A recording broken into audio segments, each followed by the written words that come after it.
Hey guys, what's up? We're back with some more reactions after dark, and we are of course going to be watching me and my best friend got stalked by a serial killer for 3 years, obviously by Stephanie Sue. Of course, this is what, episode 5 of her your scariest experiences like playlist. There's only 6 videos, so there's only one more after this. But yeah, this is number 5. 6 will be going up tomorrow, and then the day after that it will be your juiciest confessions? Question mark. I think that's what it's called. We'll start that playlist until Saturday, because it's supposed to be like a week of Stephanie Sue experiences or whatever. Though her your scariest experiences playlist is like so annoying because it's like one video is your scariest experiences, another one is like your horror experiences, the other one's your creepy experiences. It's like, why couldn't you settle on a name? Like, she named them all random things, but then just I'll put them in the scary experiences. Can you name them 1 through 6, please? Your scariest experiences 1 through 5 through 6. I mean, it doesn't matter. It's just something I noticed. People might be confused and be like looking, okay, where is, horror experience 1, 2, 3, 4, 5, creepiest experience 1, 2, 3, 4, 5. But no, it's just they're all named differently, but they're all part of the same thing. Yeah, that we don't really have much else to say at the beginning, so I think we're just gonna go straight into it. We're probably gonna, of course, skip to them actually talking about the story after the intro. Hi everyone, welcome back to my channel. My name is Stephanie, and today we are back with another Dun, mukbang. Yep, and now we're just gonna go ahead and skip to them being done eating and getting to the stories.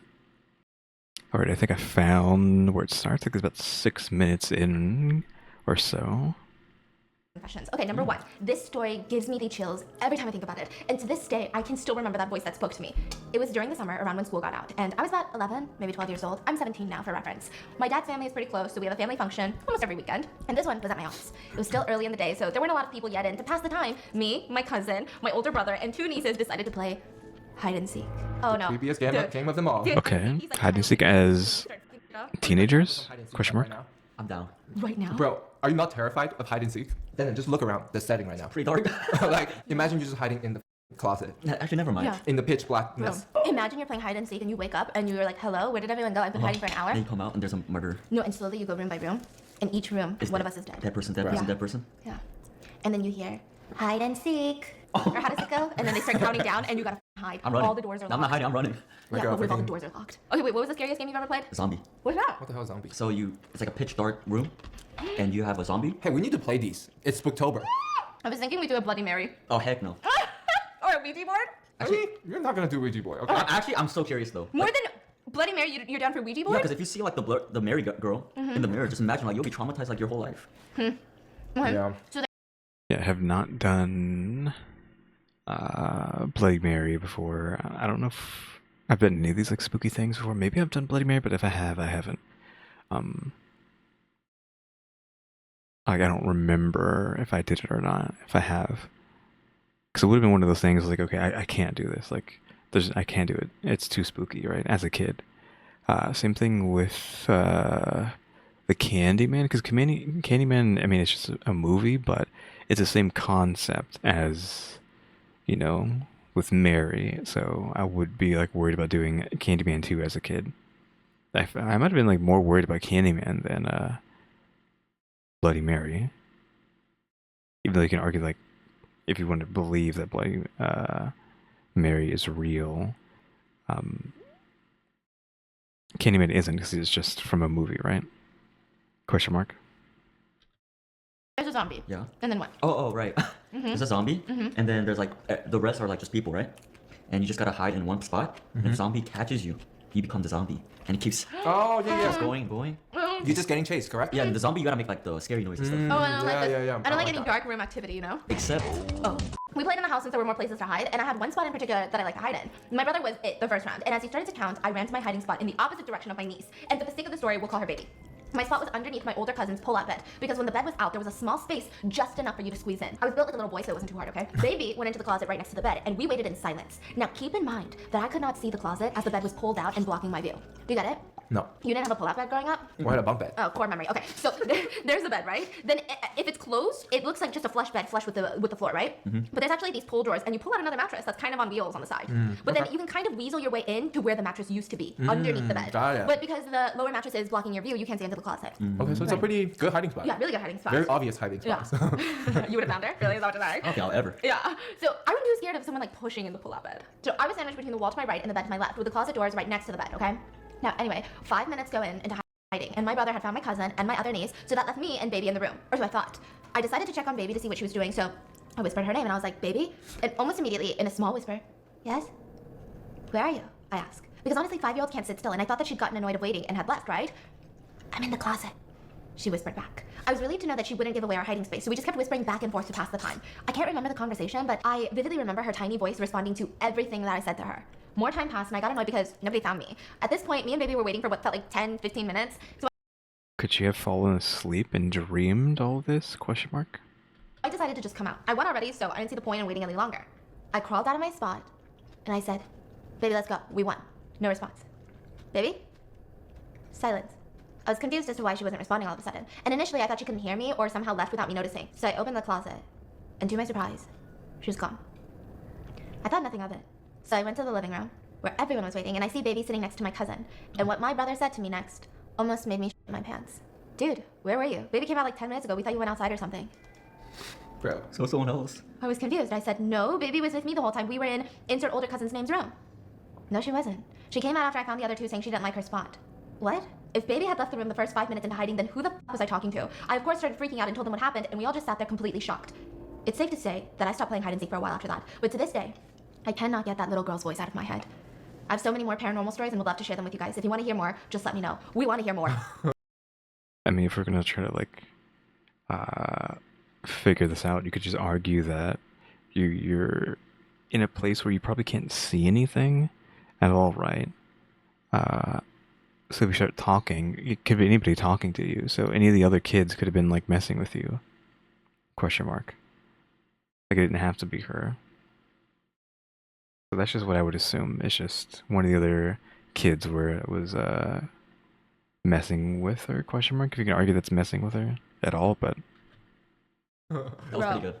That was creepy. That's what I'm saying. Like, imagine you experience one of those. And the thing is, if this story is true, I feel like I'm like 90% certain like the Baby pranked. Like, No.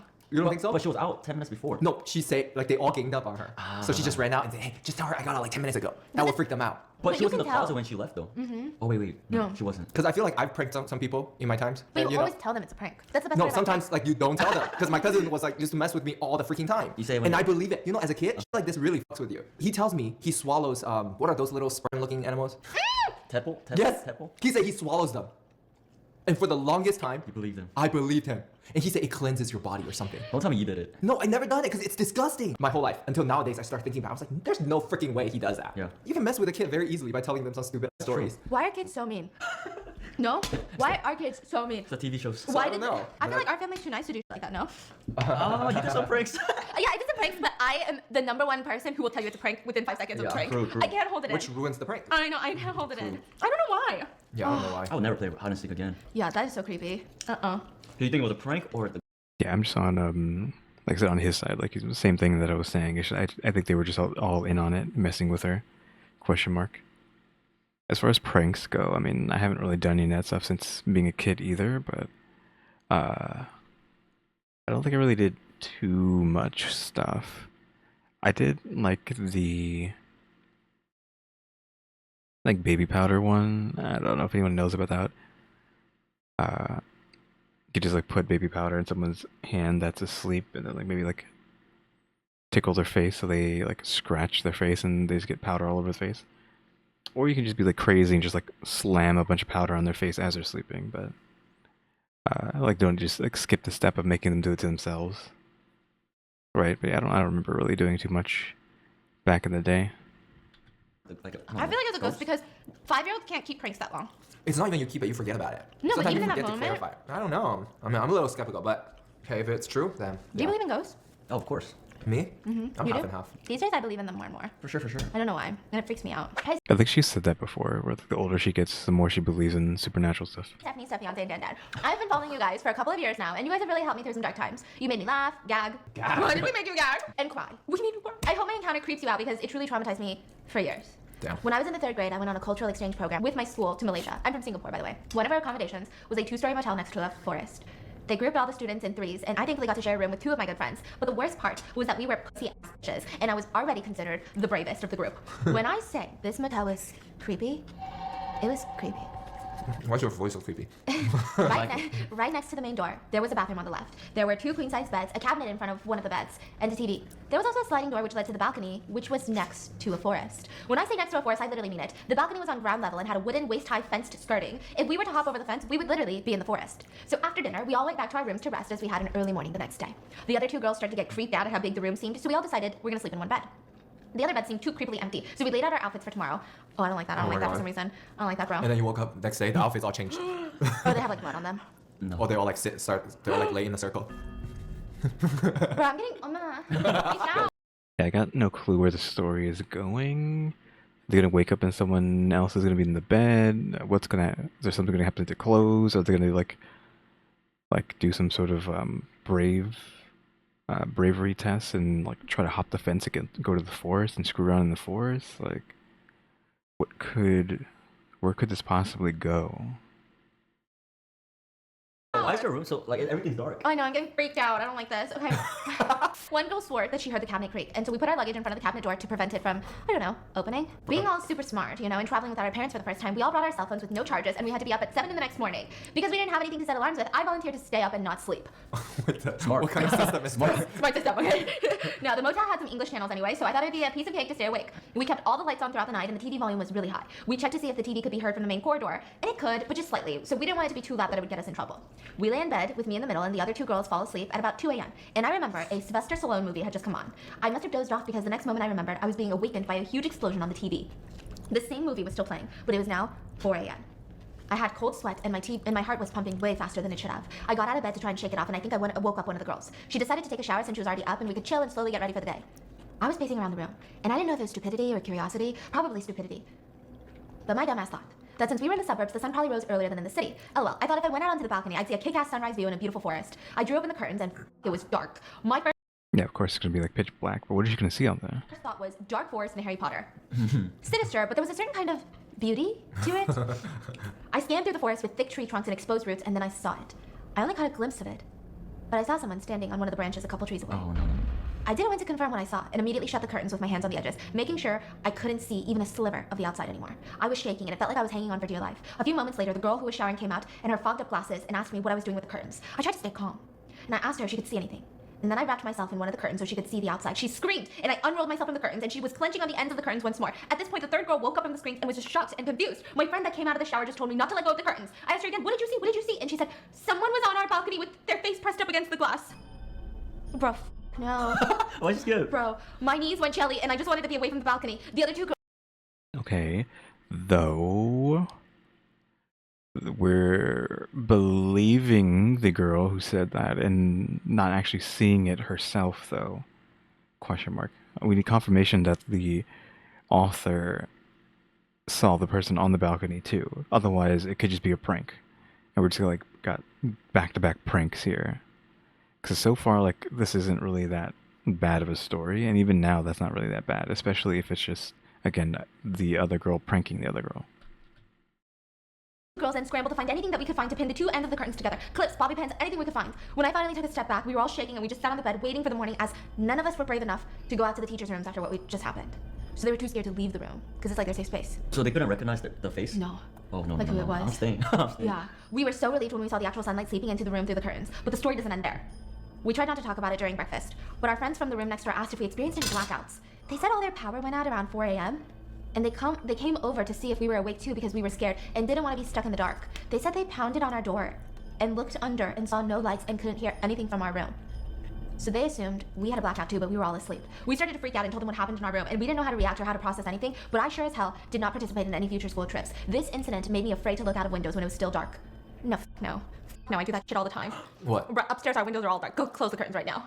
Oh, it is. I'm not going right now. He said, all due respect, So yeah. who's gonna do it? Bro, Again, I think this one's just pretty not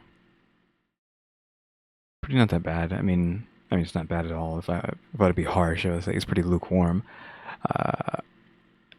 Yeah, nothing really crazy happened there, and I'm not convinced that this is not like another prank one because we're doing supernatural stuff, right?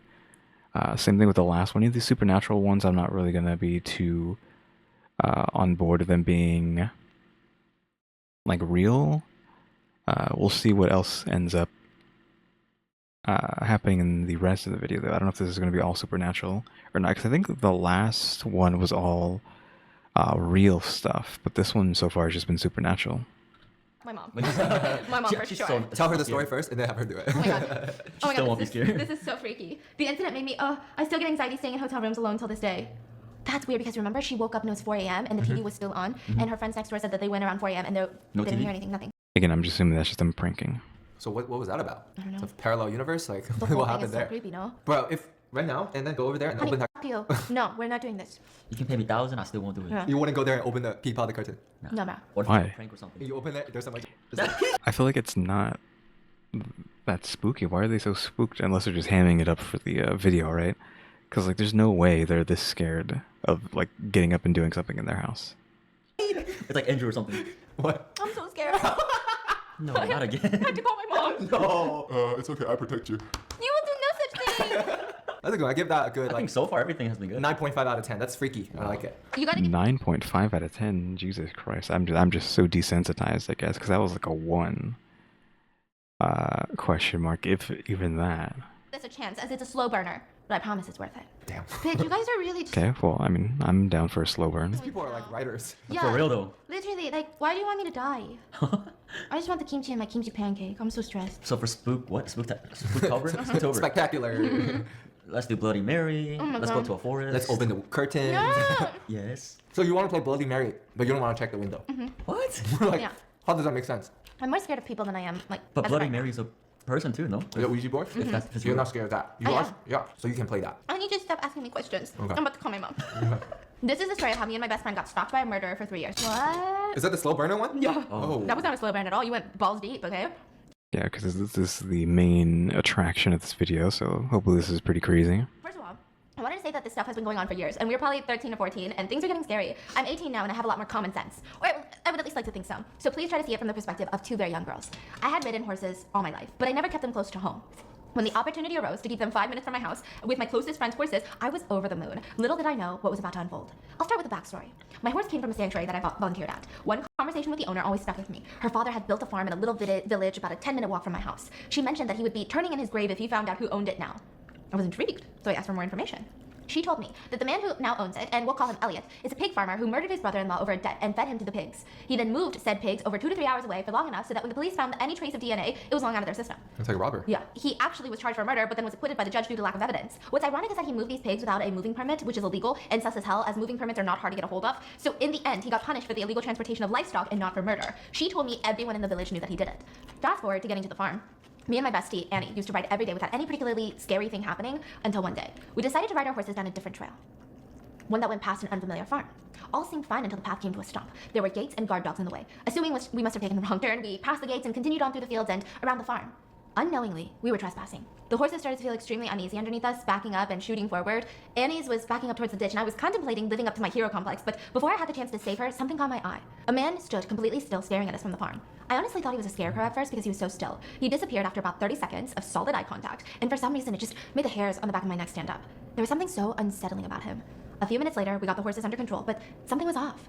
That's when we heard gunshots from behind us. Guns are illegal in my country, so we thought it was probably bird scares or a farmer shooting bunnies. We went into a flat-out gallop and terrified of getting caught by a stray bullet, assuming that we thought that they didn't realize we were there. All the while, we were looking back to see if any birds flew to confirm our theory. They never did. It was meant for us, to warn us to stay away. Later that night, we looked back at the map to see where we went wrong. He blocked the trail with those gates and dogs, knowing people would go the wrong way, and then he would shoot at them. Okay, so I was like, how do you, like, unknowingly trespass? But I think she just, like, they just said there that this guy set up this scenario to make you trespass, right? On the property. and then try to kill you? Question mark though. Was he trying to do that? I mean, he's a bad shot, right? If he was shooting at them. Was it just actually scare them, or was it to actually kill them? Because it's two different things, right? Especially 2 young girls on horseback. I mean, that's iconic.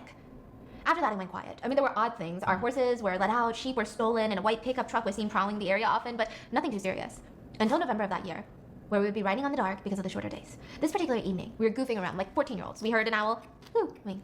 It was coming from the scary farmer's fields. So I began imitating it, joking around, not expecting a reply. But it did reply. Annie started joining in, and 5 minutes later, it was still replying. In hindsight, this is definitely a red flag because there's no owl stupid enough to think that we were one of them. This one sounded louder with each reply, and the noise became less and less owl-like as time went on. Well, I mean, your first mistake was interacting with an owl to begin with, right? Because, again, if we flip the switch of supernatural stuff is real, then owls are a omen, like they're a sign of an omen, or like it's just a bad omen, right? So you really shouldn't be screwing around with owls. It might even be like a sign of death, but I don't know about that. But yeah, bad omen, bad juju with that. So, again, you shouldn't be playing around with them. If you just see one randomly out your window or something, you should be worried about that. I don't remember if they're actually seeing this owl or if they're looking at it outside or through a window or something, but yeah, if you just see like an owl in a random place where it's not supposed to be, I guess, is how that would work. It's not a good sign, allegedly, as far as supernatural stuff goes. And something bad's gonna happen, question mark, or something bad can happen. We'll just say something bad can happen just to be, glass half full? Yeah, glass half full about it. Yeah, the first mistake was interacting with the owl to begin with, even though it's not an owl, right? This thing made a strangled sound, and Annie turned to me saying, "That is not an owl." We realized that we had led whoever was in that field straight to us. We turned off our flashlights and ducked, trying to be quiet, which is hard when you have a 1,200-pound animal squashing through the mud beneath you. We decided to screw it and gallop the rest of the fields back to the farm, not realizing that the weight of the horses had left deep hoof marks in the soil leading back to us. The adrenaline was wearing off when we were getting the horses ready for bed, and we laughed off the anxiety. Because, that's what bad bitches do. This is when we heard the crunch of broken glass being stepped on from one of the greenhouses opposite where we keep the horses. It was pitch black except for the dull light coming from behind us, so we couldn't see a thing. Immediately, we turned all the lights off, picked up a pocket knife, and hid behind the stable door. We waited for 10 minutes with no phone signal to call the police, but we didn't hear a thing. Scared to even breathe in case it made a sound, I decided to be brave and make a dash for the horses, thinking I could jump on it if I saw someone and get away faster than they could run. I couldn't see anyone though, and again we tried to laugh it off as if we were being paranoid, but it became real the next day. It was a hot morning and the ground had baked, preserving our hoof prints from the night before. Only now there was something else. Massive boot prints led from the field. We heard the owl all the way back to our farm. This is where the nickname Farmer Bigfoot came about. These footprints started appearing a lot. We used to skate on the ice where the fields flooded over in winter, and we noticed the prints in some of the snow a few times, stomping on the edge of the ice and then continuing in the opposite direction. We never saw a soul. I lost Annie's phone in the field one night and we went looking for it in the dark. Next morning, footprints. Big footprints. We ended up having a massive battle over another trail that was getting blocked off. Trees were burned or cut down to block us, bones were left to scare us off, and we were tired of it. So we decided to speak to some of the neighbors. They told us, whatever you do, don't mess with the farmer. He's known as the man who makes people disappear. And that's when it clicked. It was Elliot. Farmer Bigfoot was Elliot. This whole time we were being followed and messed with by a murderer. We were terrified. We started leaving clues on our Snapchat stories, thinking if it was weird enough for people to screenshot, we'd have multiple witnesses if anything happened to us. We told all of our friends to look for Elliot if we disappeared, but it all went quiet. Nothing happened. No footprints, our trail was cleared, and that was that. Until a few years later. We'd finished riding and I was leading the horses back to the field. The track goes through a wooden area, and as soon as I reached those trees, a smell immediately hit me. It was vile. I knew exactly what it was. Literal rotting flesh. It was enough to make you gag.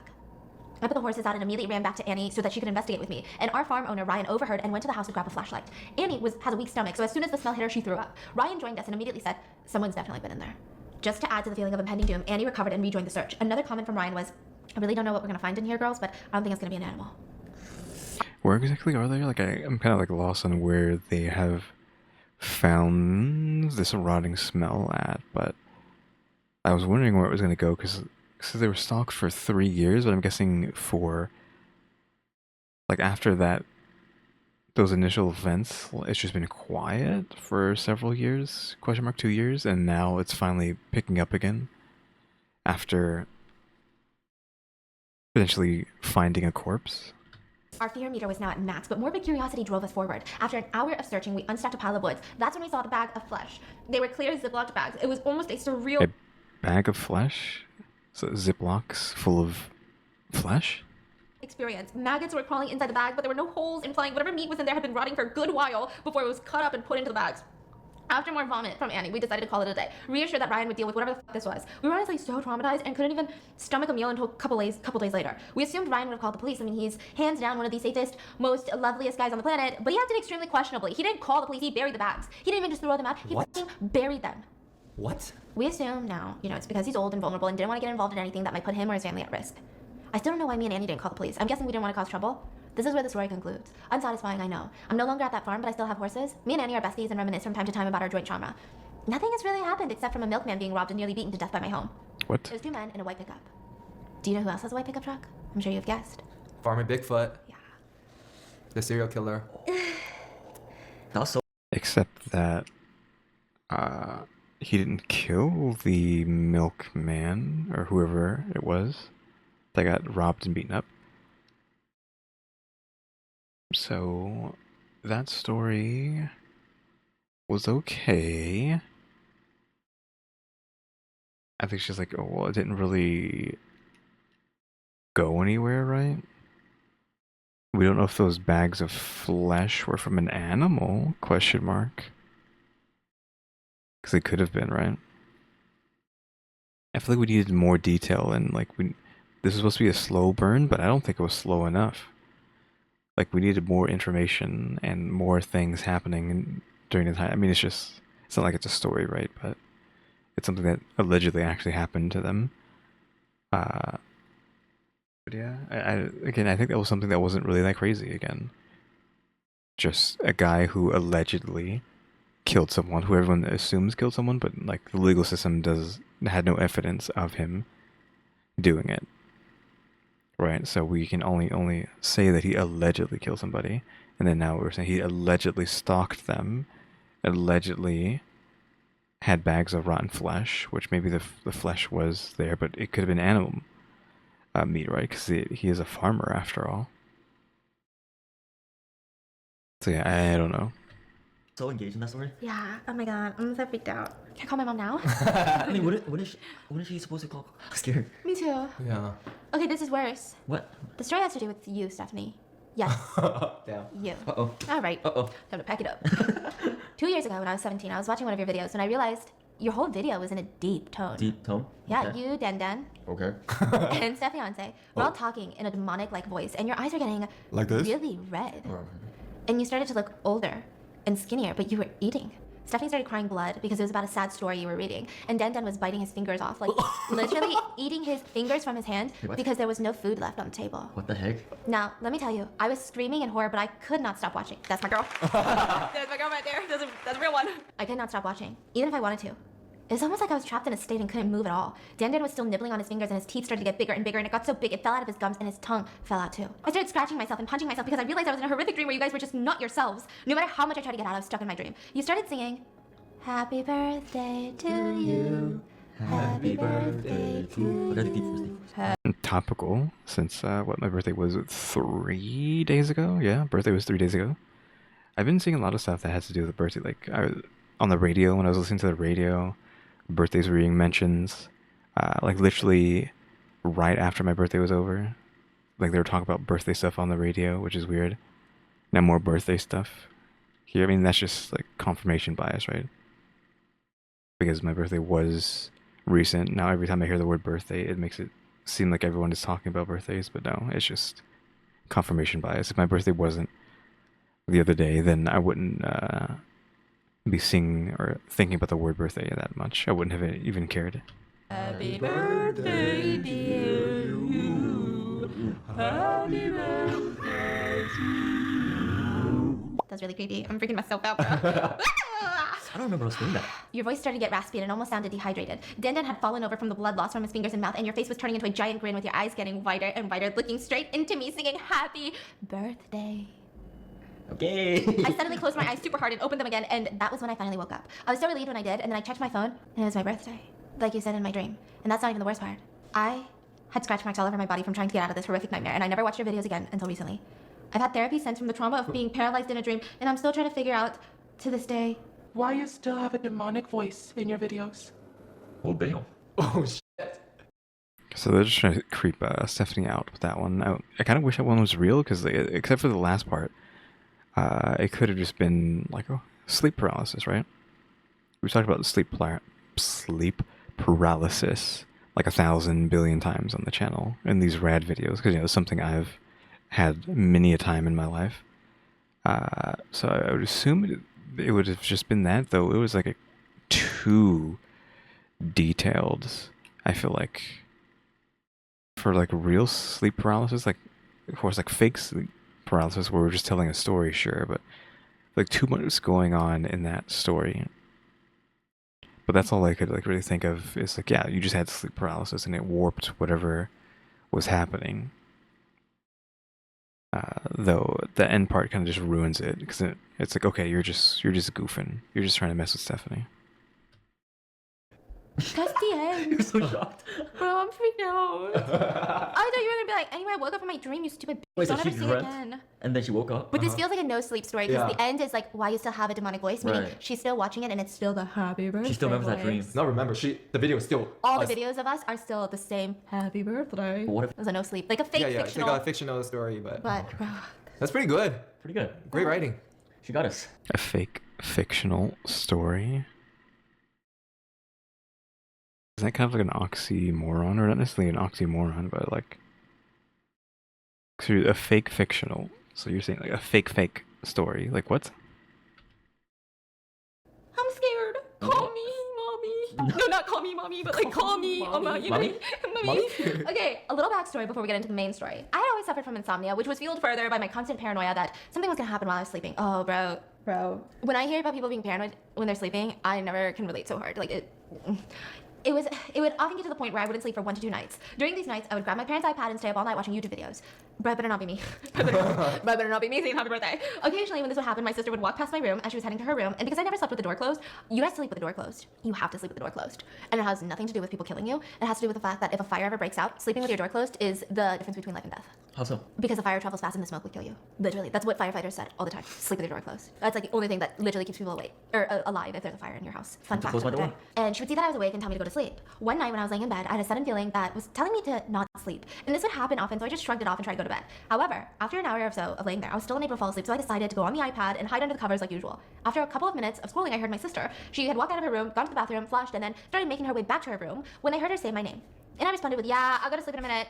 Usually she would respond by pestering me, no, go to sleep now. But this time, she didn't respond. Instead, it didn't even sound like she went back into her room. I mean, I couldn't even hear any footsteps after she initially called my name. I found it so weird, so I called her name to see if she was still there. No response. At this point, the house had grown dead quiet, which was so unusual because I knew that my mom was still awake downstairs watching TV. Okay, so like with something like that, yeah, you'd have to like go check it out. Like if someone calls you, like, and they don't respond to your answers, like they might be waiting for you to show up or something happened, right? So in that kind of situation, you gotta go check out what's going on. I started to get freaked out, so I came out from under the covers and saw that no one was standing at my door. I decided to walk over to my sister's room to ask her why she said my name, and then just walked off. But when I asked her, she told me she never got up to go use the restroom. Oh no. No, no. Yeah, It's like that figured that's where that was gonna go. This creeped me out, but I chalked it up to my imagination. So I went back to my room and stayed under the covers. At this point, the house was Wait, hold on. Isn't the answer for this like at the very beginning? She suffers from insomnia, thus she's always awake. So she could easily just be hallucinating or hearing sounds because she literally isn't sleeping. was dead silent and stayed that way. An hour or two passed and I started getting hot from being under the covers. So I got out from under the covers to cool off for a bit when I saw something or someone in the corner of my room. Right. Hallucinating? It took me a minute to process what I was seeing, but after I did, I was frozen. I was staring at a woman in an old dress that was sitting facing the wall, looking down at where her hands should have been. But when I looked, there was nothing. Her hands were not attached to her body.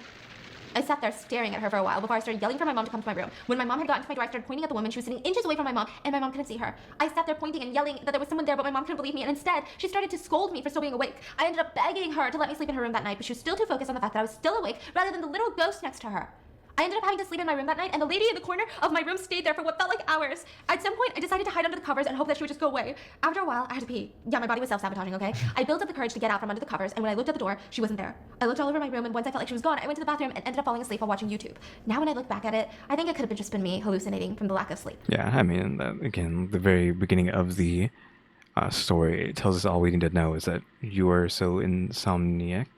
You're such an insomniac that you started hallucinating from lack of sleep. Even like the sound you might have hallucinated. But when I Googled it, it said that you would need 3 to 4 days of no sleep to start Yeah, they're probably going to be saying something like that, but I don't know about that. hallucinating. I only had 1 night of no sleep. Sure. After this happened, I heard my family members calling my name from the hallway outside my room for months. Until my sister's boyfriend put holy water in the room after hearing about all my stories. I remember... I think you can counter-argue that with the fact that you're constantly not sleeping. Like, I'm assuming like her whole life, right? It's not just the fact that it was only a day, not 3 days, but like, what about before that? When was the last time you slept before that? And then before that, and then before that, and before that. I could argue like maybe there's some sort of accumulative sleep deprivation that has been occurring because you're constantly not sleeping, and that has caused hallucination, right? I remember watching one of your videos while you were talking about the Delia Parker Young situation, the girl who died in a car accident near Lake Lanier. In the video, you talked about how when her body was found, she had no hand. Oh, I remember that. And it's said to haunt the highway. It reminded me a lot of the woman I saw in my room. And it creeped me out considering I also live in Georgia and I've been to Lake Lanier. Bro, all 3 of us right now. Okay, but she watched that before or after this hallucination? If it was before, well then that would make even more sense. She's just hallucinating what some of what she had seen. She couldn't even like I was gonna say she could even like not fallen asleep, but she was like talking to her mom while this was happening. So I don't know. Could have just been a dream, but I'm just thinking it's just like sleep deprivation, hallucinations, and whatnot. Bro, Lake Lanier. I heard a lot of bad things. Have you? I've been there once. What have you heard? There's a lot of dead bodies in the lake. One of Tiffany's friend fell over a boat at Lake Lanier and died. No way. True story. It is that area is like we don't go there. No way. Again, yeah. How old was she? It was like recent, past few years, I think. Yeah, the lake is I weird. swim in that lake. You swim? swim? Oh, I have to. Because they have like little beach, Oh right? yeah, I area. swim in the like not on a boat where you jump off, but in the beach area. I used to. Yeah. Oh, I jumped off the boat. I have the to, boating yeah. thing? Like the boating, Oh, they I do the like remember. jet skis and all that. You know, that's something that Oh, I just God. I find it really hard to do. I can't jump off a boat into water. Really? It freaks me out. Even Like with not water? Lake I mean, you're Lanier. just scared of water in I'm general. scared of water, but it just feels eerie. Like even when I see it in movies, I Mm-hmm. like, and I know it's not a scary movie. It's like one of those like, I don't know, it could be on Succession. No one's gonna freaking die, you know? Well, I don't know. Okay, but it just never sits well. Yeah. I don't know if I'm also like that. I haven't really been on like big bodies of water to know how scared I am, but I think I am kind of like spooked by water a bit. Like large bodies of water, not like, well, I'm not scared of water, obviously. But like I've been to a lake before a few times and whatnot, but I don't know, like for a field trip at school, we've been to one, well, a couple times I think actually, for school. And then on like a family trip, I've been like a river maybe. There's this one thing that I remember. If we're gonna get like spooky stories, I want to go into like another spooky story after this, but we're gonna like talk about this one first. Where I was at this river with family, like my nephew and all that. I was with him, I think, but because I was a kid, I can't like understand what I saw because I didn't see it for very long. It's just so weird. So we're at the river, and I don't know exactly where it was. Maybe I was like in the middle of the river, and I was like looking into like the dark side of the river, like the far end, like where the river stops. But I think maybe there was a like not hill, but like a fall off, so like not a canyon, but like, what would you call that? Like a cliff? There's like a high cliff, I think, above it. So let's say, I don't know, 100 feet cliff going up, and then like the river is just like next to it. So it's just a solid wall there. Like you can't get out of it. That's just where the river stops, right? So I go underwater and look, and it is just like night and day to what's around it, right? You know, it's sunny outside, the water's what nice blue, whatever, the wall is just like a wall, right? Maybe there's some trees there as well hanging down and whatnot, but you look under the water and it's just like black, and it like from what I remember seeing, it looked like there was just like black silhouettes down there. As like weird as that sounds, it just but I don't know how to describe what I saw without just saying crazy stuff. But I might as well just like go all the way in and say like silhouettes, right? Like I'm saying, like it's just so weird to be like, okay, I'm in the river. If I like, look down the river normally, I can just see water. It's crystal clear. There's fish and whatnot swimming around. But then like I go over there and look in the corner, it just feels like it feels like I'm in the abyss. Is a good way to describe it. It's like just looking into that one pocket that I did look down in. It's like I'm looking at the abyss. Like I'm what, thousands of feet down into like the no light zone of the ocean, and there's just like monsters and like black silhouettes down there and whatnot. That's what I remember.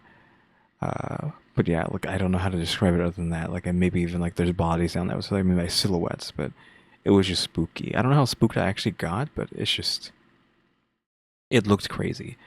It was just like pitch black, well, except for like some of the light, which was like allowing the silhouettes to be seen, and then maybe fish, but like spooky fish. I don't know. Again, it's basically like just looking at the no light zone of the ocean, even though this was like a river and it wasn't that deep. But it's like, what is that doing in this river? Just like just a void down there. I don't know, especially in like sun, and we're talking about Texas too. So like a Texas sun in the summer, and there's just like a void of black silhouettes down there. Like what? Like that's crazy. But yeah, water is spooky. Yeah, I don't really want to go to the ocean. I've never been to the ocean. I don't want to go to the ocean. Question mark. It's not because of that. I think I've just always been like, I don't like water. It's kind of like love hate. Like I think I do like water, especially if we're talking about like magic. I think I've gotten more interested in water. Uh, like in video games and stuff is what I mean by like magic. Like if we're using water as like magic in video games, like that's pretty cool. But uh, in real life, I don't know. Like a deep body of water, I'm like, I don't know about that. Especially like the void zone of the ocean. I forget what it's called. I can never remember it. But it's just like the no light zone. I'm just gonna refer to it as like the void zone. It has a really cool name though, I think. Which if you're spooked by that, but you want to be spooked by that, maybe go play the game Soma, Soma. I don't know if I have Soma. I might actually have Soma, but I've already watched like a bajillion playthroughs of it like 10 years ago, so it's not really something I would want to play. But maybe I can if anyone wants to see that. But Soma is kind of like an existential dread, like thought provoking game. Like it's very meta and again, existential dread about like life and what it means to be alive, but it takes place at the bottom of the ocean, and it has all that spooky stuff that you'd be spooked of being at the bottom of the ocean. So, if you want some of that to be spooked by, or make you think really hard about life, then maybe go play Soma or watch someone play Soma or beg me to play Soma? Question mark. Because I might own Soma. I just don't know if I do or not. Yeah, good game. Great game. Anyways, though, to get off the water topic, we're going to be here for a while. I want to say this is scariest experience. So we're talking about scariest experiences. I'm going to say one that was pretty... Oh, that was interesting. Kind of like a moment where... I don't know if anyone's going to know this place. Because they've talked about it on supernatural shows before. They're like... Especially if you know what the Sci-Fi Channel is, the place that I'm talking of, I've been to because it's where I live. It actually showed up on a show on the Sci-Fi Channel. I forget what it's called, but it's like them trying to debunk spooky stuff, right? And there's this road where I live, in the city that I live, that is next to a train track. And by next, I mean like the train cuts through the road. But if you go to a certain part of the road and you park your car and put it into neutral, your car will actually roll down to the train track and like possibly even go past it. And it looks like you're going uphill. I think it's just an optical illusion, not to like burst your bubble, but I think it's an optical illusion. At least that's what the people on that the Sci-Fi Channel episode said. That it's just fake. Well, not fake, but it's just like a trick of the eyes. You're actually going downhill, not uphill. But let's just say you're going uphill. Because here's the story. The story is that a school bus, was it a school bus of kids, like got stuck on this train or something? I forgot exactly what it was, but they got stuck on the train track, got hit by the train, got killed. Like that might have actually happened. I think like that actually did happen. And so the story is that the souls of the kids who were killed in that accident are pushing your car past the train track so that it doesn't happen to you. Like that's, you could argue that's a good thing, or maybe they're trying to take you with them, right? Push you into the train track. But here's the thing: I actually have been, well, I've crossed that place like many times. I think, like driven past it a lot. But it was what, me, my friend, and her mom. Like we were driving around. I don't remember what we were doing, but we drove to this spot. She put the car in neutral and just let it drift down the road, and it was doing it. Like it would actually, we were actually like just going down to the train track. The thing is, like,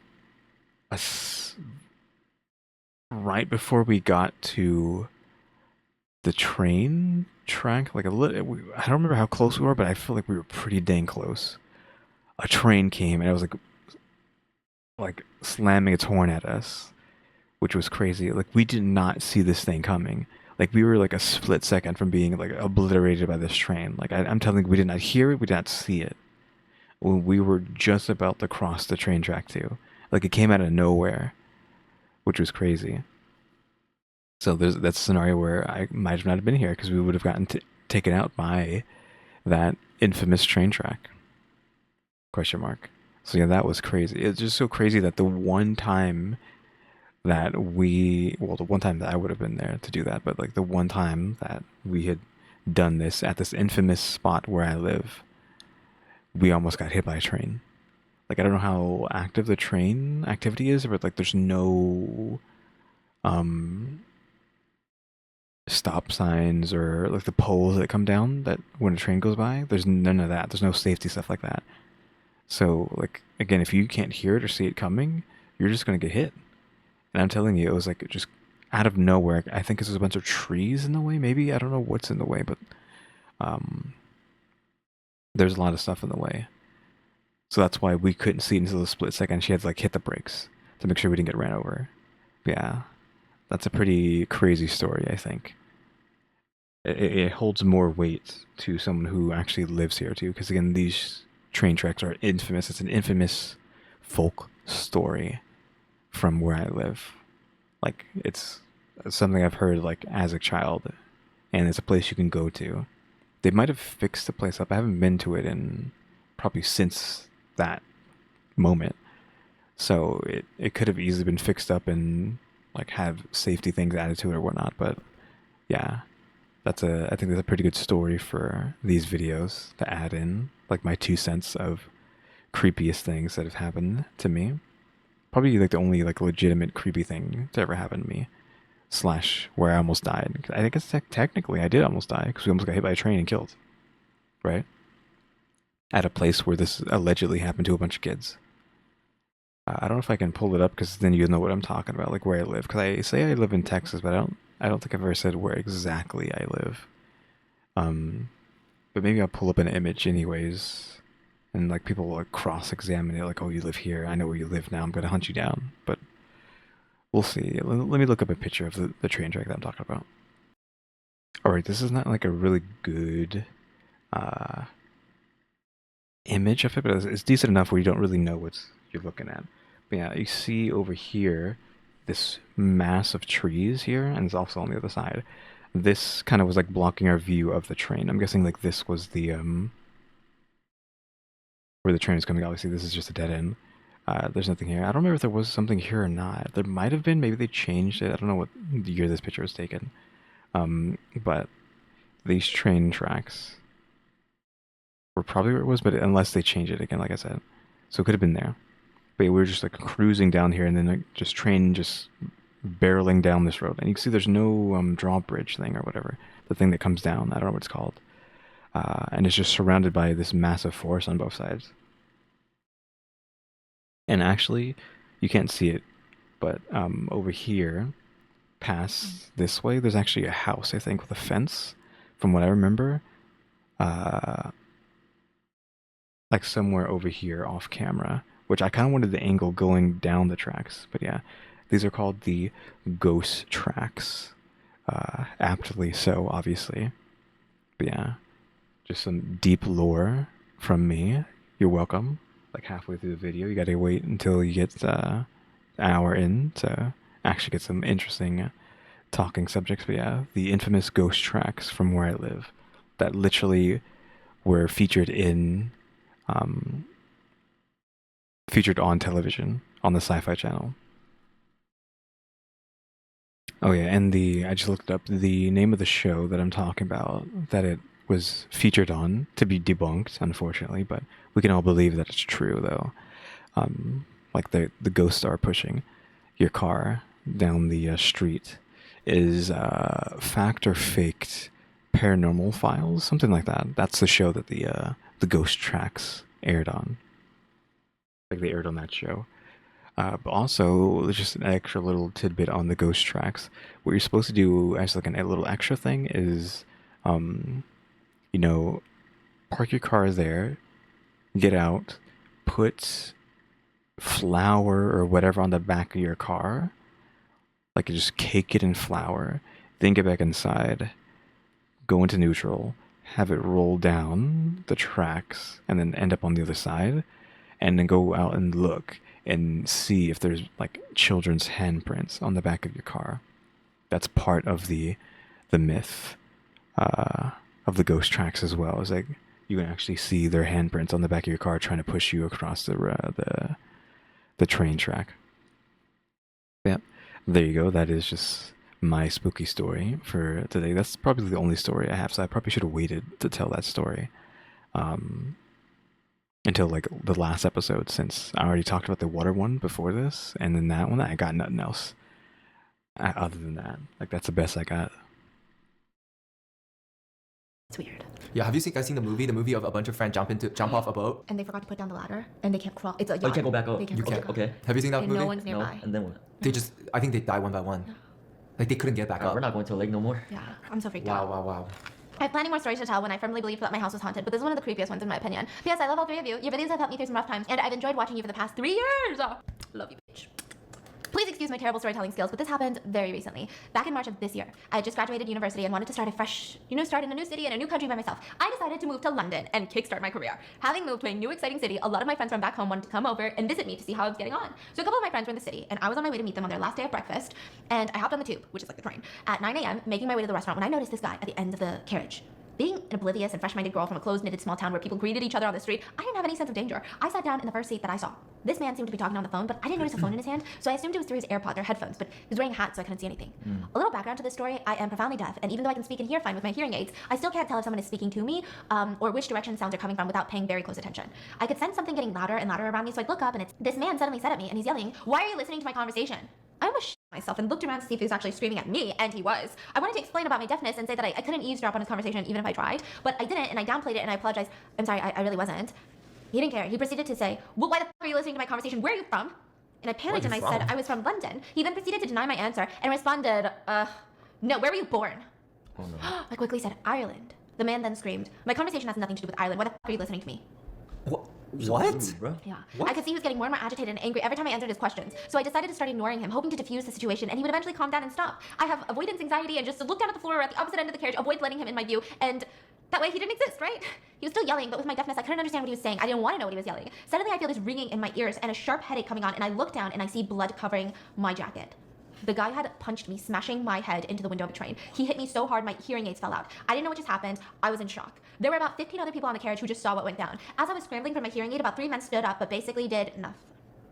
Did nothing? The guy hopped off the next station and vanished Did nothing. What? What did you stand up? You didn't not gonna do anything. Hello? into the crowd. I didn't know what to do. One of the guys who got up to help handed me a tissue for the blood. He had broken my nose and given me a nasty black eye. I got off at the station after the assailant got off and alerted the police. To this day, they haven't managed to track him. I mean, it was awful because by the time that they got around to take my statement, I couldn't remember anything to identify him. Just his cold eyes and a scary mouth. I haven't been on the train since and shy away from anyone who approaches me. I am finding the city very lonely now. Side note, I love your videos and have been watching you guys since before the pandemic. I love you guys. I love you too. Wow. Like, it's so scary. And I think it's so scary because one of the reasons I hate going out, especially like in New York alone, I feel like there are some people out there who are so mad about something and they want to take it out on someone and they're willing to get physical to take it out. And it's just one person who maybe looks, quote, weaker. And that's not saying like we look weaker, but like typically, you know, girls are smaller in frame, you know, yeah, it's crazy. And like this one is so fucking annoying because like you don't want her to eavesdrop. Don't talk on the phone on the train. Like I'm so confused. You know what I mean? Like And what was that conversation about? Like I wasn't talking about Ireland. Yeah, you asked her where she was from. Yeah, what kind of response? It has nothing. Like, you know what I mean? Yeah. If she said she wasn't listening, just all right, it's done. Like, none of that makes sense. Yeah, but it's so weird because if you thought someone was eavesdropping, you'd just be like, okay, let me call you back. Like, are you a spy for a country? Or like, what are you doing here? But then if he's a spy, that's the worst spy ever, you know? Yeah. He's like, what are you gonna do to me in my spy shit? It all started when I was going into my freshman year at community college. Oh, we're just going like straight into that story. Yeah, I don't know if I have much to say about that one other than just like it's unfortunate, you know, that happens. Especially that they couldn't find the guy because she was just so like not wanting to deal with him that she had no discerning characteristics to tell them, right? Again, like what I don't know why the three guys didn't do anything. Like again, why did you stand up if you weren't going to do anything? Right? But it's unfortunate. College. For reference, I am going to be a senior at a different college, so this was like nearly 3 years ago. I had arrived at my communications class and sat somewhere in the front since my vision is terrible. That's when this girl approached me. Let's call her Kylie. We started having some small talk and hit it off pretty well before the professor started class. Kylie was probably around 160 centimeters, long brown hair, a bit chubby, and was white. Now, I'm also a female, 160. Why are we giving such accurate measurements? Like what? 63 centimeters, have long curly brown hair, very much white passing, and I'm part of the plus size community. We looked a bit similar. White passing. Which implies that she's not white. Maybe like we were cousins or half siblings, but nothing completely shocking. The real horror began about a week after the first day of class. Since the class only met 3 days a week, we didn't really see each other often, but I thought we were becoming good friends. Perhaps too good. Kylie seemed to be interested in everything I was interested in, whether that was K-pop, anime, or true crime. She was interested in it too. What is she, like an industry plant? Like kidnap you or something? Like what do you mean? She was planted there to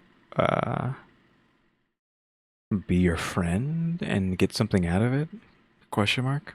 That's the vibe I'm getting right now, is that this person was there to manipulate her into something.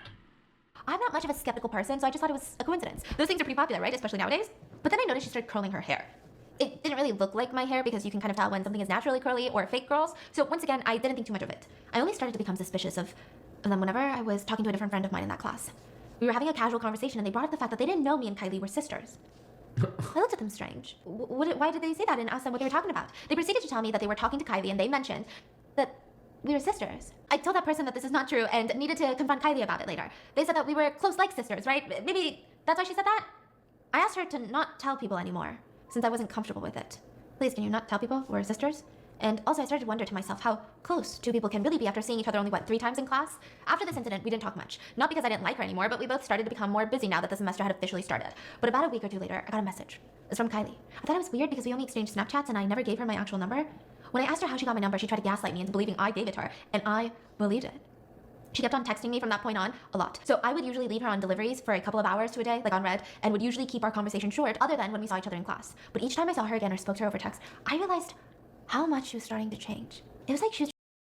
So is there like a lot of movies like this? But it's like a person who's trying to not necessarily steal the identity of another person, but like they are kind of trying to become them. They said sisters, right? So I feel like she's trying to become her. She's like obsessed with her.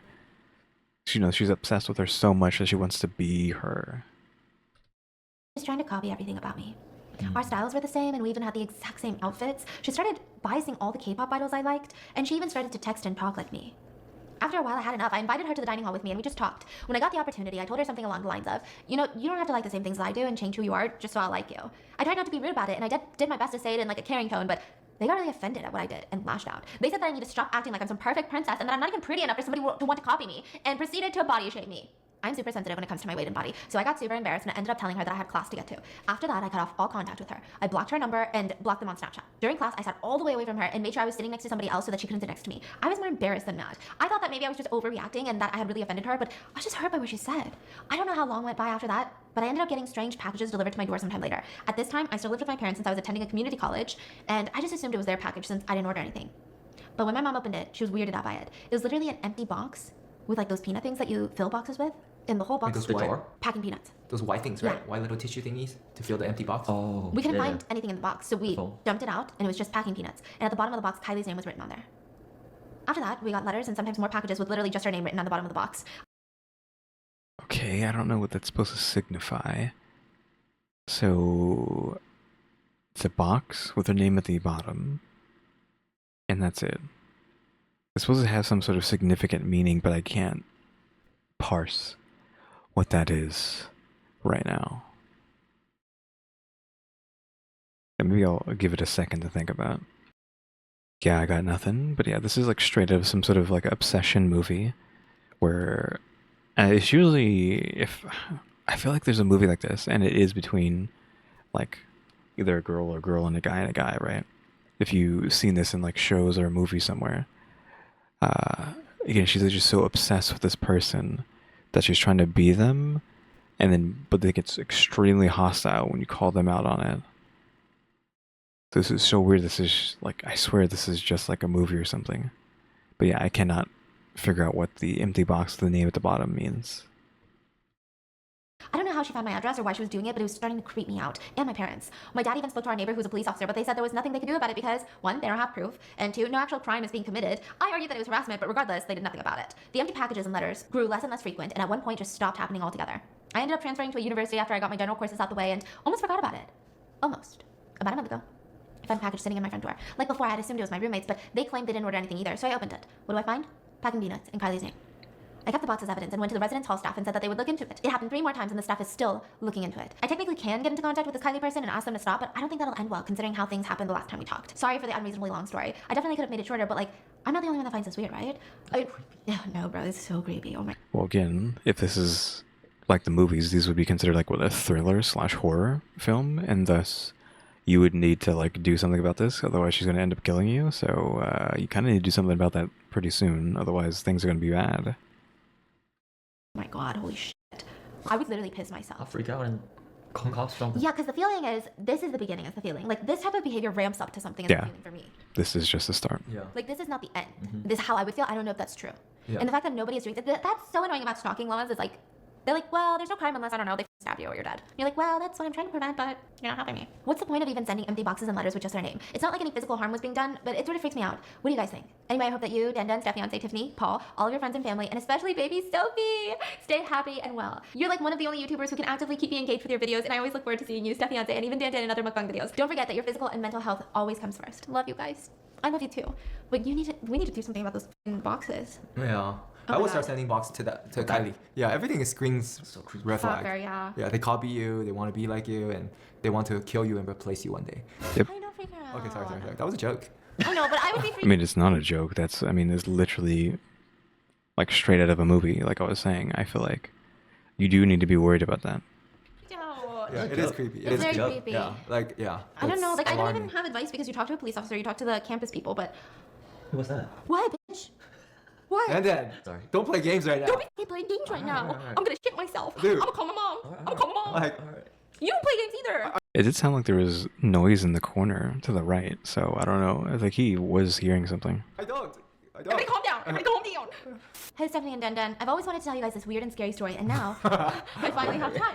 My name is Kane, and the year is 2014. I was a junior in high school with no direction, no life goals. I was a very vocal teenager who didn't believe in demons or ghosts for a long time, but one night, everything changed. Me and my friends went to the movie theater to see the Ouija movie. A what? The Ouija movie. Ouija? boy. The Ouija movie, which I don't think I've seen it, or I don't know if I've even heard of it. They said would be a good start into introducing me into the world of horror movies, and they were totally right. That movie made me What piss is- my pants. Literally, I was so scared. After that, they peer pressured me into going to one of the local spirit stores and buying a Ouija board. Big mistake. Don't play around with Ouija boards again. You flip that supernatural switch on that says that all supernatural stuff is real. You do not play Ouija boards unless you're like a licensed. I mean, there's no such thing as like a licensed practitioner, right? But if you're not equivalent to like a licensed practitioner of magic and nonsense, if you're not a witch, or if you're not considered a witch, then you shouldn't be playing with those things. If you're just a regular Joe Schmo, Jane Doe, you shouldn't be playing with Ouija boards. Period. Right? So you already goofed. Watching the movie is one thing, playing with the board is another. Don't be playing with those things, kids. Not a good idea. Again, that's if you have the all supernatural stuff is real switch flipped on. If you don't have it flipped on, well then there's nothing to worry about, right? Because you don't believe in it, but still, probably shouldn't be playing around with that stuff. Again, I don't know if I've heard about this movie or not. Because when did it come out? Because I definitely have not seen it, but it's kind of piqued my interest. Now, if it's supposed to be like entry level horror, I mean, I'm like endgame horror, right? I'm beyond endgame. I'm just super desensitized at all things horror and whatnot. For the most part. Again, you might like spook me pretty badly with underwater stuff, like I was saying earlier. Like if I'm playing if I'm playing a game that I'm underwater, it's pitch black, and some sort of like monstrosity comes out of that water, it's probably gonna give me like a oof, right? But other than that, I don't know. While I was checking out with that horrid Ouija board in my hand, the cashier looked me up and down and called me an idiot. And she was right. Why? For buying a Ouija board. But you're selling a Ouija board. What do you mean? Yeah. Imagine you call your customer idiot for buying I'm sorry, I'm scared. I'm getting freaked out. the Ouija board, freaking you out. I'm gonna call my mom. Okay, let me hear that again. Ouija board. But The cashier looked me up and down and called me an idiot. Correct. I mean, that's what I was basically just saying. I wasn't saying she was an idiot, but I was saying correct. Yes, you shouldn't be buying this. 100%. This person clearly has their all supernatural stuff is real switch flipped on. So she sees this person doing this. She probably looked them up and down to see if they were, a quote unquote witch. I was like, oh, this is just a regular Joe Schmo Jane Doe buying a Ouija board, and thus is calling them an idiot because they're doing something stupid if you believe in that stuff. And she was right. why? For buying a Ouija board. But you're selling a Ouija board. What do you mean? Yeah. Imagine you call your customer idiot for buying I'm sorry, I'm scared. I'm getting freaked out. the Ouija board, freaking you out.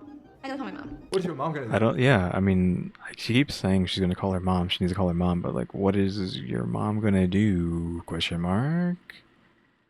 I feel like, why? I don't know. The Oh my poor gosh, she hung up on me. Oma. Yeah, I think she heard you. Oh, she's in the house. Okay. Oh. Oh. 엄마 여기 앉아주면 안 돼? 너무 무서워 지금. 무서운 얘기하고 있어. That's pretty scary. Yeah, I'm 27 next month, okay? Everyone who Okay. asked, okay? 27. That's 3 years ago. So she's in her 30s now. I live with my mommy and she comes downstairs and I'm scared. I'm embarrassed, okay? But this is getting creepy. I walked back to my house laughing and thinking that what she said was a joke. Soon after I got home to my friends, there were beers and more things that a high schooler shouldn't be drinking. My parents were on vacation for a couple of months, so it was kind of like a party. I propped up the Ouija board and we started to ask it questions like, who are you? We asked it only to get no answer. Then one of my friends stupidly and jokingly asked, who are you gonna kill tonight? The letters spelled out K-A-N-E. Our giggles stopped, and then we heard screams downstairs, and I immediately went into panic mode. I thought it was a movie. We quickly ended the game, but my friend stayed over. When I woke up the next day, I was still scared that the ghost demon might target me again, but soon I realized it's all a sham. I looked at my cameras from the night before, and my so-called friends set me up. The audio on my camera showed that they were gonna play a prank on me. But that took a dark turn. While I was home looking on the cameras, the police showed up, and I asked them why they were here, and they said it was for a rape. Turns out one of my friends that wasn't using the Ouija board had a different idea. I'd always had a key behind the bush, and that sounds so 90s, but I would always sneak in after parties. My friends all knew about the key behind the bush. Turns out he lied and told the girl that it was his house and his parents weren't home. He unlocked my back door and brought her to the guest room. He brutally assaulted her. Those were the screams I heard. He took her home while we were all asleep, and I always wonder if I could have stopped it. Maybe I shouldn't have kept the key behind the bush, or maybe Okay, first of all, I know that you're gonna blame yourself, and I know that you didn't ask me for a freaking lecture, but like, please don't blame yourself, Kay, because The only one to blame is the rapist. Like, you were not responsible for someone's actions. You did not leave that key and like, hey friends, use it for whatever nasty deeds you want to do. Maybe I shouldn't have kept the key behind the bush, or maybe I should have went downstairs after I heard the screams. I'll never really know. She soon identified him and he was arrested and served 0 fucking years and only did community service. Yeah, the system sucks. He was a D1 white athlete, so I'm not surprised. That's my story, and I would say... Wait, is he like a minor too? I mean, I'm assuming the reason it's the fact that he's a minor is why he didn't serve that much. I mean, I'm not saying that's right. I'm just assuming that's why, not because he's, you know, some sort of white athlete, but maybe more because he was a minor. I don't know what the minor laws are for that question mark. I mean, the other thing could have obviously played a factor, but I'm just assuming it's because he's a minor. But maybe minor laws aren't as lax as I think they are. I don't know. Again, that's assuming that he is. We enjoyed it, but I don't think anybody did. The last thing I asked my friends before I cut them off was, did you make the Ouija board say my name? And their response was no. I don't know if I really believe them, but that moment scared me and keeps me up at night. Thank you for the opportunity to tell my story. Wow, that is like that. Yeah. Oh my God. But did she say she just dropped all her friends because of that prank? I feel like that was not correlated to the other guy committing that crime. So I don't feel like she didn't need to like drop all her friends because of the prank that we're gonna pull on her, right? Because she said she like stopped talking to them, right? One white athlete, so I'm not surprised. That's my Sure. story, and I would say, hope you enjoyed it, but I don't think anybody did. The last thing I asked my friends before I cut them off was, did Yeah, before I cut them off, like it was just a prank though. I guess it was just the trauma of knowing what had happened, being attached to them pranking her that day was like it's amplified what they did, and thus she's like, okay, I'm not gonna be friends with these people anymore. did you make the Ouija board say my name? And their response was no. I don't know if I really believe them, but that moment scared me and keeps me up at night. Thank you for the opportunity to tell my story. wow, I did not that is expect that. oh Yeah. my gosh. That was unexpected. Wow, that's traumatizing. Oh. Wow. Okay, last one. I work as a CNA at a nursing home, and I work the 2 to 10 p.m. What shift. is what? CNA? Yeah. What is CNA? Certified nursing assistant, I think. Oh. Okay, so we're already like a bad start because we're gonna have like some spooky old person stuff, or like an old person's gonna die, and something like that's gonna happen. So oof. And I work the 2 to 10 p.m. shift at the hospice DNR hall, do not resuscitate hall, where deaths are expected. And I started working there 2 months ago, and I hadn't experienced any deaths yet, till I did experience one. Okay, And it will that's follow me for exactly what I thought was gonna happen. Someone's gonna die. next. The lady that died, let's call her Betsy, was on hospice and she was holding on for a while. For at least 3 weeks, I made it a habit to check on Betsy the moment I clocked in. I would check her pulse, try to give her water, hold her hand, and brush her hair. Well, when I clocked in one day, I went in to check it on her, and I just knew she was gonna die that day. She was staring at the ceiling, her eyes were gray, and she was gasping for air. I didn't know what to do other than hold her hand and tell her, it's okay to let go. We loved you so much, you will be remembered. Then I left to report it to the nurse that what she was doing. I let it go, and I went to go take care of my other residents. While I was poisoning a resident, a fellow CNA came in and urged me to follow her to do a post-mortem care. I knew Betsy had died then. When I walked into Betsy's room, the aura felt heavy and suffocating. They told me to put on some gloves because we were going to give her a bed shower and get her ready for the funeral home to come get her. There was a moment where we stood over her and just watched her. Then the CNA who brought me in gasped loud and freaked out, which made me and everybody else jump, and the CNA launched herself to the window, opened it, and said, sorry, we forgot to open the window to let her soul move on. I wonder if we'll experience weird stuff because we forgot to open the window right when she died. So they had to open the window to let her soul move on and drift. I was weirded out. We were Okay, sure. Again, if you have your supernatural switch turned on, what religion or belief has that? Because I could create a scenario just off of like not any sort of particular religion or belief. Just let's assume that a hospital is wholeheartedly consecrated. Consecrated? Yeah, consecrated. Which just means it's protected from like bad juju, spirits, and stuff or whatnot. Which, if that's the case, like doors and windows are supposed to be like the entry points for, you know, spooky stuff to get in. But if like the entire building's consecrated, then they're trapped in or trapped out. So you'd have to open up a window to allow passage through the window. Of course, that's if anyone's even understanding what I'm saying, because maybe people don't know what the word consecrated is. I'll just like look it up so you know what I'm talking about. In case, like, again, English isn't first language, or you might have never even heard the word consecrated before because it is like a supernatural kind of word. You know, the Google definition that shows up is just like, it means to make something is it dedicated to like the holy stuff or like religious or It's like their definition kind of like I don't like the definition because how I see it as is it can be used as like protection against bad stuff. Like you consecrate an area, make it holy and pure, then like the evil can't get in. So that's just what I'm assuming is going on here. But maybe it's just whatever religion or thing they believe in is like things are trapped inside or outside if you don't have the doors open, doors or windows open. Question mark. I don't know. That's just like a generic answer I could give is the hospital is consecrated and they have to actually open a window to let spirits out. If that even is a thing that needs to be done. We were still talking about Betsy while her lifeless body was laying there. It made me a bit sick. Then the CNA said, you know, weird noises, voices, shadows, lights flickering. It happened when Virginia died about 4 months ago. She died in the middle of the night. No one found out till morning. Went down the whole day. Then we went quiet. We called Betsy's family and went on with our day. After the funeral, home took Betsy. Around 7, I was walking down the hallway to get some ice for a resident when a panicked girl from the kitchen asked me, "Where's Anne? Have you seen Anne?" Anne is a resident from my hall that wanders to the other halls. So I go into freak out mode and I ask, "When's the last time you saw Anne?" And the other girl told me she was sitting down at the rest area near the doors. And then I saw the back of a lady who I assume was a visitor through those doors, and then Anne was gone. Oh, this is really bad news. If Anne gets out, she's in danger, and we're in danger of a lawsuit. So I run out the doors, and I'm looking everywhere. I had one hall left to check, and if she wasn't there, we would have to call the police. I run down the hall, and I see her ringing a doorbell. I just rushed to her and asked her, "What are you doing, Anne?" She said, "I don't know."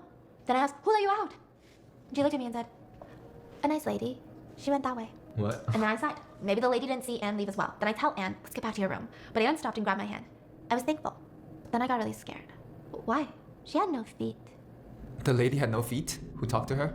She had no feet and no face. I stayed quiet. I'm scared, and Loki really freaked out. The kitchen girl who was with me, her face was white and her eyes were focused on the ground. All I could say was, "Okay, Anne, let's get you back to your room." You know old ladies who suffer from dementia, and they say weird stuff, but with the death of Betsy and her ghost, it was all too weird. I had to do a report, and they checked the security cameras, and there was a lady, but from the angle, all we saw was the back of her. When I told my coworkers what happened, they were freaked out, because it all tied to it. This was my first death, and I wonder if it was Betsy leaving the facility, or something else.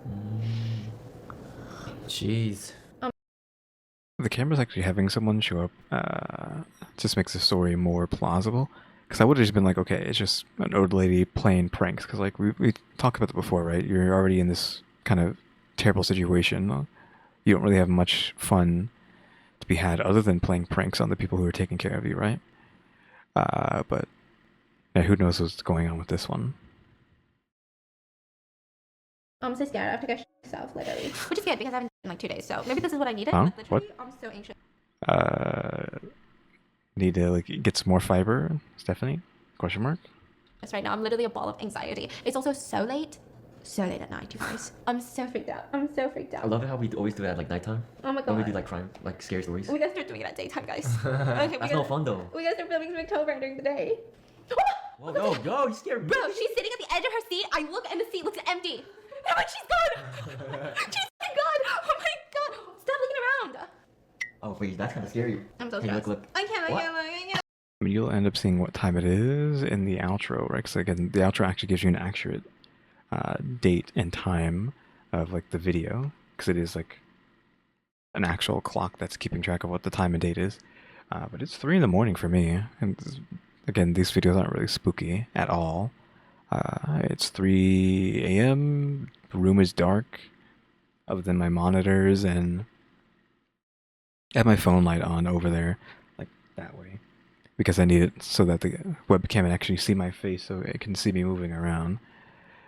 But other than that, it's just like it's dark in here. I mean, I always have my room dark. I like it dark in here. I'd probably have the entire house dark if I could, right?